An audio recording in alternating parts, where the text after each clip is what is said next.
नमस्कार, 99 न्यूज़ के इस बुलेटिन में आपका स्वागत है। मैं हूं तबरेज़ अनवर। धनबाद सिटी सेंटर के पास आज एक रियल एस्टेट व्यवसायी से 2.5 लाख की लूट को अंजाम दिया गया है। बाइक पर सवार अपराधियों ने कार का शीशा तोड़कर रकम उड़ा लिया। बताया जाता है कि रियल एस्टेट व्यवसायी अभिषेक सिंह ने एक्सिस बैंक से 5 लाख रुपए की निकासी की थी, जिसे वो अपनी स्विफ्ट कार की पिछली सीट पर रखे हुए था। थोड़ी दूर जाने के बाद जब वो दवा दुकान के सामने किसी काम के लिए रुके तो 2.5 लाख रुपए निकाल कर अपने पास रख लिया। बाकी रकम बैग में रखकर कार की पिछली सीट पर छोड़ गए।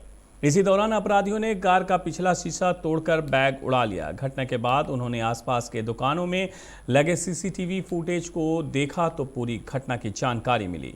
घटना के बाद अभिषेक सदर थाना पहुंचे और मामले की शिकायत दर्ज कराई।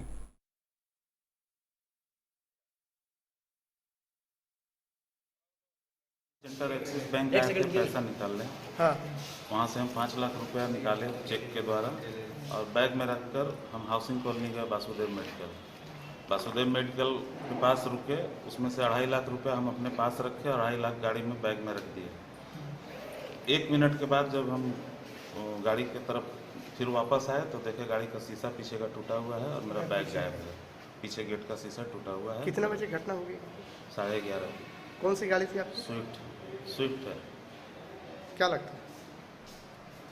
जिसको हम वहाँ वासुदेव मेडिकल के कैमरा में देख रहे हैं उसको हम सिटी सेंटर बैंक में भी हम देखे हैं उस लड़का को। एक्सिस बैंक में नजर आया? हाँ, हम देखे हैं उसको। शीशा तोड़ के निकाला? हाँ, गाड़ी का पीछे गेट का शीशा तोड़ के निकाला। वहीं निरसा के गल्फरबाड़ी ओपी के समक्ष भी बाइक सवार अपराधियों ने एक महिला से 2,20,000 की छिनताई को अंजाम दिया है। बताया जा रहा है कि मोहल बगान कॉलोनी निवासी महिला अपने बेटे के साथ एसबीआई की कुमारदुबी शाखा से 2,20,000 रुपए निकालकर ऑटो से लौट रही थी। इसी बीच ऑटो से उतरकर पैदल जैसे ही थोड़ा आगे बढ़ी, बाइक से आए अपराधी पैसे से भरा बैग छीनकर फरार हो गए। महिला का रो रो कर बुरा हाल है। घटना के संबंध में बताने के दौरान वो बार बार बेहोश हो जा रही थी। महिला ने बताया कि बैंक के अकाउंटेंट ने मुझसे पैसे के बारे में पूछताछ की थी। मैंने बताया कि ये पैसा मैंने ज़मीन खरीदने के लिए निकाला है। उसके बाद अकाउंटेंट ने किसी अन्य व्यक्ति से कहा कि काम हो गया है।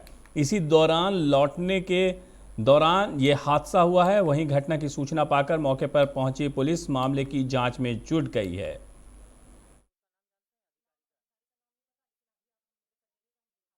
एलआईसी वाला जो पैसा है ना, तो बैंक में गया था। हम लोग बोले कि पैसा चढ़ा सर, बल हाँ चढ़ गया। तो कितना बताइए नहीं जानते। तो हम बोले हम 2,20,000 लेंगे। तो लड़का फार्म हमको भर दिया, हम टिपा लगा दिए, पैसा दे दिया। मैनेजर बोलता है का हाँ कुछ है साथ में? कहले हाँ सर, लड़का लेकर आए हैं। तो बोले इतना पैसा लेके किधरों मत घुसना, बता देते हैं। कहले नहीं सर, पैसा लेके हम कहाँ घुसेंगे इधर उधर। लड़की के शादी हम 5 लाख लोन लिए, लड़की शादी में उतना रुपया लेके गए हैं, तब कुछ नहीं हुआ। और अभी हम लेके जाएंगे लड़का साथ में तो काची होगा। दीजिए, हमको इतना जरूरी काम है, हम जमीन ले रहे हैं, जमीन वाला को हमको देना है, हमको जरूरी है, बात कर लिए हैं, दीजिए, देना होगा। मेरा पैसा कैसे नहीं देंगे? बोला ठीक है, आप ही को पैसा तो काहे नहीं देंगे, बाकी किधरों मत घुसना। कहलिए नहीं, हम किधरों नहीं घुसता, हम सीधे घर जाते हैं। तो मेरा मोहल बना कॉलोनी घर है बलराम दुकान पास। तो ही पैसा लेके आए, वो उतना दूर में कुछ नहीं हुआ। और यहाँ ठीक है, थाना पास नाम है, ऑटो में आप बोले बस्ती पैदले जाएंगे, फाका रोड में नहीं जाएंगे बाबू। हम लड़का को बोल रहे हैं, बोल ठीक है मम्मी यहीं पर उतर जाए। थाना के पास द्वारे पास खड़ा रहे हैं, तब कुछ नहीं हुआ। ठीक रोड किनारे बीच में हो गया, बस तुरंत झटपटी लिया। तो बोलते नोच के बाइक में बैठा दोनों एकदम फरार। मेरा लड़का पीछे गया दौड़ने, उसका धकेल दिया, मार दिया, बस चल गया। यही थाना के पास उतरे और यहीं पर तुरंत बैग को छीना रंजीत दास, और हमको धक्का दे दिया। मम्मी का बैग छीन के तुरंत दौड़ दिया। किस चीज में आए थे अपराधी? बाइक में था। बाइक का नंबर आपने जाना, कलर देखा, कौन सा था बाइक? धक्का दे दिया जब तक ले। भाजपा नेता सतीश सिंह हत्याकांड का दूसरा मुख्य आरोपी सतीश सौ उर्फ गांधी ने धनबाद न्यायालय में आज आत्मसमर्पण कर दिया, जहां से उसे न्यायिक हिरासत में जेल भेज दिया गया है। आपको बता दें कि धनबाद के बैंकमोड़ थाना क्षेत्र में 19 अगस्त 2020 को दिन दहाड़े भाजपा नेता सतीश सिंह की बाइक सवार अपराधियों ने गोली मारकर हत्या कर दी। घटना मटकुरिया विकास नगर छठ तालाब के पास की है। 24 फरवरी 2021 को पुलिस ने विकास सिंह और सतीश सौ के घर कुर्की के इश्तेहार चिपकाए थे। इसके बाद विकास सिंह ने न्यायालय में पिछले सप्ताह ही आत्मसमर्पण कर दिया था। आज दूसरा आरोपी सतीश सौ उर्फ गांधी ने भी आत्मसमर्पण कर दिया। धनबाद के महिला थाना में जीसी मलिक रोड की रहने वाली एक विवाहिता ने अपने पति के खिलाफ शिकायत दर्ज कराई है। महिला ने बताया है कि उसने कुछ माह पहले घर वालों की मर्जी के खिलाफ प्रेम विवाह किया था, लेकिन शादी के 1 साल भी नहीं गुजरे हैं कि उसका पति उसे छोड़कर चला गया। अब पीड़ित महिला थाने पहुंचकर न्याय की गुहार लगा रही है। उन्होंने पति के साथ रहने के लिए उस पर कार्रवाई की मांग की है। पीड़िता ने यह भी कहा है कि मायके वाले भी उसे स्वीकारने को तैयार नहीं है, जबकि ससुराल वालों ने उसे घर से ही निकाल दिया है। शादी किए थे? हाँ। कब किए थे? ये 2 मई 2020 को। कहाँ? कुंभल मंदिर। लव मैरिज या अरेंज मैरिज? Love marriage. उसके बाद कितना दिन साथ में रहा? उसके बाद 6 महीना इसके घर में रहे। फिर इसका उनकी बहन इनका परिवार लोग सब झगड़ा करने लगा। उस मामले में हम लोग को सबको घर से अलग कर दिया। बाहर रूम में रेंट में रहने लगे। रूम में रेंट में रहते लड़का का रंग ढंग क्या बदला भगवान जाने। फिर कुछ दिन हम इसको बोले कि भाई मम्मी का थोड़ा तबियत खराब है, थोड़ा 2-3 दिन के लिए हमको मायके छोड़ दो। मायके छोड़ने के बाद फिर इसके बाद ही घर नहीं आना न जाना, कुछ बोल ही नहीं रहा है तुमको रखेंगे या नहीं रखेंगे। और धनबाद सदर अस्पताल के मेडिकल कर्मी आज से हड़ताल पर चले गए हैं, जिससे मरीजों के लिए मुश्किलें खड़ी हो गई हैं।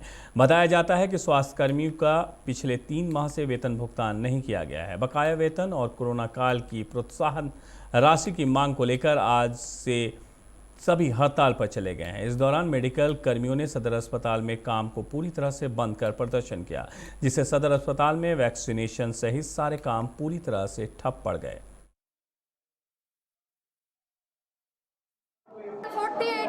48 स्टाफ है और किसी को भी पेमेंट नहीं मिला है। हम लोग कोरोना काल से तो घटते ही जा रहे हैं। कितने माह का बकाया? 3 महीना से सैलरी नहीं मिला। हर बार सैलरी का यही नतीजा है, कहीं किसी बार नहीं मिलता। इंसेंटिव भी नहीं मिला, जबकि सबको मिल चुका है। सिर्फ डीएमएफटी फंड से इंसेंटिव नहीं मिला, बाकी एनआरएसएम को मिला है, बाकी जो है सबको मिल चुका है।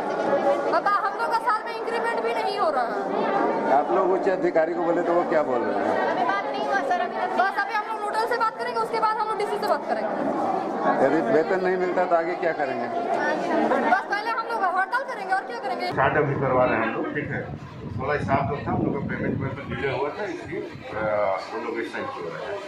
7 साल हो गए हैं, 3-4 दिन में उनका पेमेंट आ जाएगा। कर्मियों की क्या कुछ मांग है? उनका मांग यही था कि उन लोगों को प्रोत्साहन राशि दिया जाए और पेमेंट दिया जाए। पेमेंट का काम सारा प्रोसेस में है। जुलाई तक का उनका सबका एबसेंटी जा चुका है यहाँ से, और देखते हैं मई का पेमेंट आ भी गया है उन लोगों का। जून और जुलाई 2 महीने का पेमेंट बाकी है। तो जल्द से जल्द उन लोगों को सर स्टेशन पे भी सब कर्मचारी लोगों ने स्ट्राइक कर दिया है। अभी स्टेशन पर क्या स्ट्राइक है इसकी जानकारी हम। धनबाद के नए सिविल सर्जन के रूप में आज डॉक्टर श्यामा किशोर कांत ने पदभार ग्रहण किया है। निवर्तमान civil surgeon doctor Gopal Das से उन्होंने चार्ज लिया। डॉक्टर कांत इससे पहले जिला आरसीएच हजारीबाग में पदस्थापित थे। पदभार ग्रहण करने के पश्चात मीडिया से बात करते हुए उन्होंने कहा है कि कोरोना महामारी की रोकथाम को लेकर लोगों को जागरूक करना और कोरोना की तीसरी लहर से बचाव कैसे हो, इस पर विशेष फोकस करना उनकी पहली प्राथमिकता होगी। सिविल रूप पे पद कर रहा हूँ। हमारे वरीय पूर्व civil surgeon doctor Gopal Das से आज 5 तारीख को पदभार ग्रहण कर रहा हूँ। और आपके सहयोग से हमें जिले को मतलब बहुत सारे जो चैलेंजेस हैं कोविड से या नियमित जितने भी राष्ट्रीय कार्यक्रम हैं सब कार्यक्रम को देखेंगे, कहाँ जो गैप्स है उसको दूर करने का कोशिश करेंगे। और हमारे वरीय पदाधिकारी द्वारा जो बताए गए जो निर्देश है उसका भी हम पालन करके।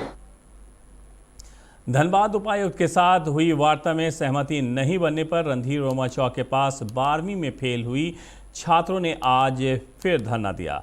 छात्राओं का कहना है कि 12वीं की पुनः परीक्षा ली जाए और सभी परीक्षार्थियों को पास किया जाए। उन्होंने कहा है कि हमारी मांगें नहीं मानी गई तो कॉलेज का कोई भी काम नहीं होने दिया जाएगा। आपको बता दें कि बुधवार को भी छात्रों ने रणधीर वर्मा चौक पर सड़क जाम कर धरना दिया था, जहां से उपायुक्त के आश्वासन के बाद सभी वार्ता के लिए सहमत होकर शांत हुए थे, परंतु अब तक कोई विचार नहीं किया गया, इसलिए उन्होंने फिर से धरना शुरू कर दिया।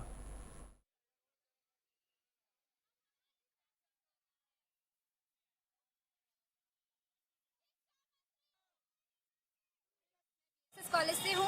हम लोग 3 दिन से आंदोलन कर रहे हैं कि हम लोग को इंसाफ चाहिए, पर हम लोग को कोई सुना नहीं जा रहा है। और कल हम लोग जब चक्का जाम किए थे तो हम लोग को डीसी सर बुलाए थे अपने ऑफिस में। आज गए तो बोले कि तुम लोग सब एक जो समस्या है उसके बारे में एक एप्लीकेशन लिख के दो और उसमें सारे छात्राओं का सिग्नेचर होगा।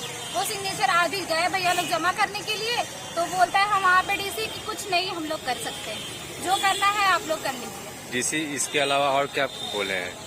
कुछ नहीं करते, मतलब कुछ तो रास्ता निकाले होंगे ना, कुछ तो बोले होंगे ना। एप्लीकेशन मांगे थे, अभी एप्लीकेशन लेके जस्ट गया है भैया लोग, वहाँ पे बोल रहे हैं कि डीसी की हम लोग को पूरी बात। सप्लीमेंट्री एग्जाम देने के लिए कुछ बोले हैं जैसे? हाँ वही सप्लीमेंट्री एग्जाम जब हम लोग पास थे, अगर हम लोग कोरोना के कारण हम लोग को पास करने का ई था तो हम लोग को पास करना चाहिए था, पासपोर्ट था हम लोग का, क्यों पास नहीं किया गया हम लोग को? डीसी सर का बस यही कहना है कि सप्लीमेंट्री का फॉर्म कल से निकल रहा है और सभी छात्र आए अपनी सप्लीमेंट्री के फॉर्म भरे और सप्लीमेंट्री के एग्जाम दे, क्योंकि दौड़ भाग करके कोई फायदा नहीं है। डीसी सर बोले जो हमसे बनेगा हम वो करेंगे, हम आपकी आवाज़ काउंसिल तक पहुंचाएंगे और बाकी सब बच्चा आपकी बात फ्यूचर की, अगर आप लोग अभी ज़्यादा करोगे तो हो सकता है आगे चल के आपके फ्यूचर भी खराब हो सकते हैं। इसलिए एक आसान सा तरीका है कि सभी छात्राएं मिलकर सप्लीमेंट्री का फॉर्म भरे और एग्जाम दें। आप लोग क्या निर्णय किए? अभी निर्णय यही होगा, जब लास्ट ऑप्शन हम लोग के पास सप्लीमेंट्री का बचा है तो लगभग सारे बच्चे सप्लीमेंट्री का एग्जाम, अगर ये मौका हाथ से चला गया तो फिर तो एक साथ पूरा बर्बाद हो जाएगा हम लोग को।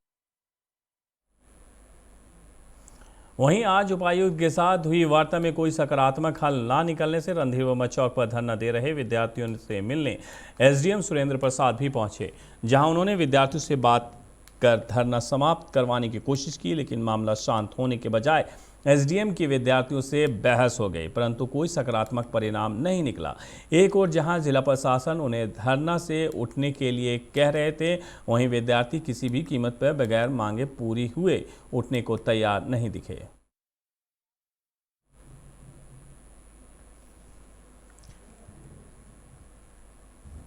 अब आपको खबर ले चलते हैं, ऐसी खबरों से आपको रूबरू कराएंगे जो आप समझ सकते हैं कि खुशी की बात है। 41 वर्षों के बाद टोक्यो ओलंपिक में जर्मनी को 5-4 से हराकर भारतीय टीम ने इतिहास रचते हुए कांस्य पदक पर अपना कब्जा जमाया है। भारतीय हॉकी टीम की इस जीत का जश्न धनबाद के रणधीर वर्मा चौक पर भी देखने को मिला, जहां खेल प्रेमियों और खेल संघ से जुड़े पदाधिकारियों ने जमकर आतिशबाजी की और एक दूसरे को मिठाई खिलाकर जीत की खुशियां मनाई।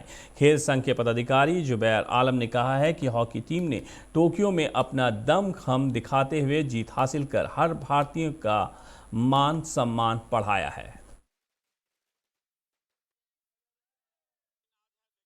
यहाँ पे काफी संख्या में हमारे साथ लोग जुटे थे, युवा और वर्ग के लोग जुटे थे और काफी यहाँ पे हम लोगों ने जश्न मनाया, मिठाइयाँ बांटी गई, पटाखे फोड़े गए।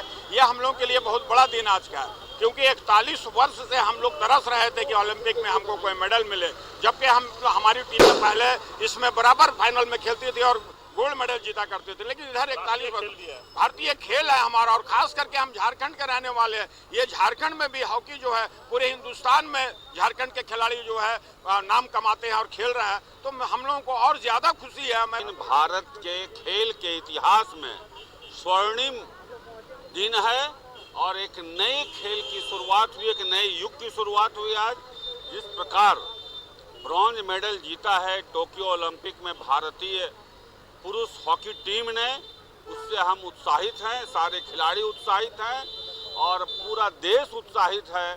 और यह शुरुआत है, क्योंकि ये इतिहास है कि भारतीय टीम ने 8 बार ओलंपिक में गोल्ड जीता है। हमारा वह इतिहास रहा है। लगता है हम उस स्वर्णिम युग की ओर लौट गए हैं।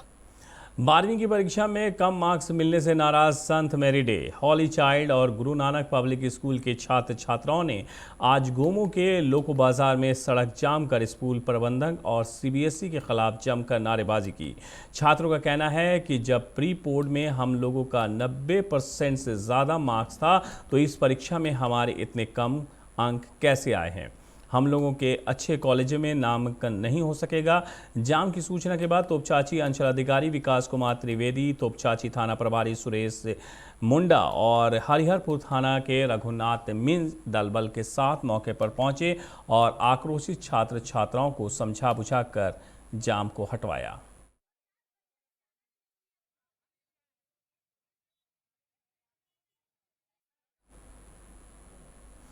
Indian international beauty pageant Miss and Mrs Jharkhand contest 2020 का आयोजन धनबाद में होने जा रहा है। ये प्रतियोगिता आगामी फरवरी में होगी। आयोजन की तिथि और स्थान का चयन जल्द ही तय कर लिया जाएगा। आयोजन कमेटी की सृष्टि तिवारी ने आज प्रेस कॉन्फ्रेंस कर जानकारी दी। उन्होंने बताया है कि मिस एंड मिसेस झारखंड प्रतियोगिता में 13 साल से 52 वर्ष की महिलाएं भाग ले सकती हैं। प्रतिभागियों को इसके लिए ऑनलाइन रजिस्ट्रेशन करना होगा। रजिस्ट्रेशन के लिए शुल्क निर्धारित है। जो बाकी शहरों में है, दुबई तक है, मेरी जन्मभूमि में नहीं है, बर्थ प्लेस में नहीं है, धनबाद में नहीं है, जिसको मैं आज स्टार्ट करना चाहती हूँ कि लोग मुझे दुनिया में तो जानने लग गए। नारी बाई सृष्टि को, खासकर सृष्टि तिवारी या जूली झा को नहीं जानते, पर नारी बाई सृष्टि को जानने लगे। तो मेरा मेन पर्पस है धनबाद में भी लोग नारी बाई सृष्टि को जाने, सो दैट कि जब मैं यहाँ आऊँ अपनी शो को लेके तो लोग इस नाम से जुड़े मेरे साथ। अभी तक शायद लोगों को इतना तो पता लग गया होगा कि मैं क्या करती हूँ औरतों के लिए, लेडीज़ के लिए। धनबाद में होने वाला है, जो मैं प्लान की हूँ फरवरी। भारत की पुरुष हॉकी टीम के ओलंपिक में कांस्य पदक जीतने पर निरसा में भारत स्वाभिमान और पतंजलि योगपीठ के बैनर तले भारत स्वाभिमान के जिला संयोजक मंजीत सिंह के नेतृत्व में सैकड़ों की संख्या में कार्यकर्ता ने तिरंगा यात्रा निकाली। लोगों ने सड़क पर उतरकर भारत माता की जय का नारा लगाते हुए नगर के पूरे क्षेत्र में भ्रमण किया और जीत का जश्न मनाया।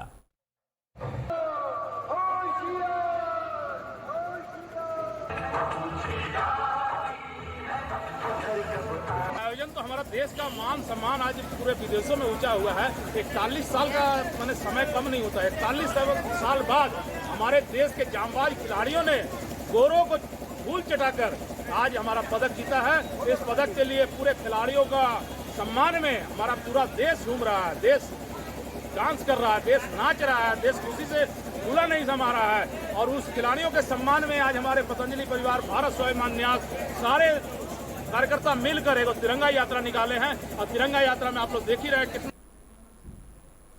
निसा की काली माटी एसीएल की आवाज के नजदीक नाले में शव बरामद किया गया है। मृत व्यक्ति जामताड़ा का रहने वाला बताया जा रहा है। मौके पर पहुंची पुलिस शव को कब्जे में लेकर जांच में जुट गई है।